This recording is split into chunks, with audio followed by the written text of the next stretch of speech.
ఈ సంతోష్ అనే doctor cancer specialist ఒక పట్టణం నుంచి ఇంకొక పట్టణానికి డాక్టర్స్ కాన్ఫరెన్స్ కి వెళ్తున్నాడు. పైలట్ చెప్పాడు ఫ్లైట్ సమస్యలు గుండా వెళ్తుంది కాబట్టి దగ్గరలో ఉన్నటువంటి విమానాశ్రయంలో ఫ్లైట్ దించేస్తున్నాను, ఫ్లైట్ కూలిపోయే ఛాన్సెస్ ఉన్నాయని చెప్పేసి అర్ధంతరంగా దగ్గరలో ఉన్న సిటీలో ఫ్లైట్ ల్యాండ్ చేసేసాడు. ఈ సంతోష్ అనే డాక్టర్ దేవుడు అంటే పెద్ద నమ్మకం లేదు. విమానాశ్రయానికి వచ్చిన తర్వాత తను వెళ్లాల్సిన పట్టణానికి ఫ్లైట్లు లేవు, కానీ ఖచ్చితంగా కాన్ఫరెన్స్ కి వెళ్ళాలి. ఏం చేశాడో తెలుసా? రెంట్కి ఒక కారు తీసుకున్నాడు, తనే డ్రైవింగ్ చేసుకుంటూ వెళ్ళిపోతా ఉన్నాడు. భయంకరమైన వర్షం, ఆ వర్షంలో దారి తప్పిపోయాడు. చీకటి పడిపోయింది. ఒక పల్లెటూరు వచ్చింది, ఒక ఇంట్లో దీపం ఉంది. కారు ఆపాడు. వెళ్ళమ్మా అని పిలిస్తే ఆ ఇల్లాలు బయటకు వచ్చింది. ఏంటండి, నేను దారి తప్పిపోయానమ్మా, బాగా ఆకలిగా ఉంది, కనీసం కొంచెం టీ అన్నా ఇస్తే కాస్త ఆకలి తగ్గిద్దమ్మా, కూర్చోమంది. అయ్యా మీరు టీ తాగుతూ ఉండండి, నేను ప్రార్థన చేయాలి. దేనికి?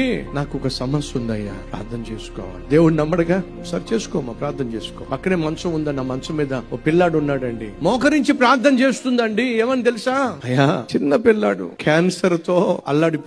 నేను హాస్పిటల్ కి తీసుకెళ్తే వాళ్ళు ఏం చెప్పారో తెలుసా? అమ్మా ఈ క్యాన్సర్ మేము నయం చేయలేం, ఒకే ఒక్కడు నయం చేయగలడు. ఎవరో డాక్టర్ సంతోష్ అంట, ఆయన క్యాన్సర్ స్పెషలిస్ట్ అట, ఆయన పెద్ద పట్టణంలో ఉంటాడట. అతని దగ్గరికి తీసుకెళ్లే దారి నాకు లేదు. ఏం చేస్తావో నాకు తెలియదయ్యా. ఆ సంతోష్ అనే డాక్టర్ గారిని మాకు పరిచయం చేయయ్యా. ప్రార్థన చేస్తుందండి. టీ తాగేవాడు కాస్త ఆ కప్పు పక్కన పెట్టేశాడండి. ఈయన పేరేమిటి? సంతోష్. ఏమి స్పెషలిస్ట్?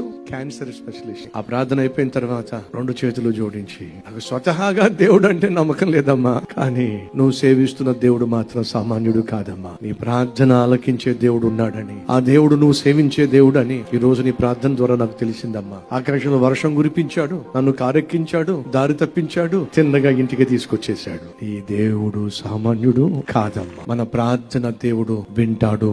ఎందుకని? ఆయన చెవులుండి వినగలిగిన వాడు, కళ్ళుండి చూడగలిగిన వాడు, నోరుండి మాట్లాడగలిగిన వాడు, మనసుండి అర్థం చేసుకోగలిగిన వాడు, నీ ప్రార్థన వినే శ్రేష్టమైన జవాబు ఇవ్వగలిగిన వాడు. ఈ రీల్ లైక్ చేయండి, అనేక మందికి షేర్ చేయండి.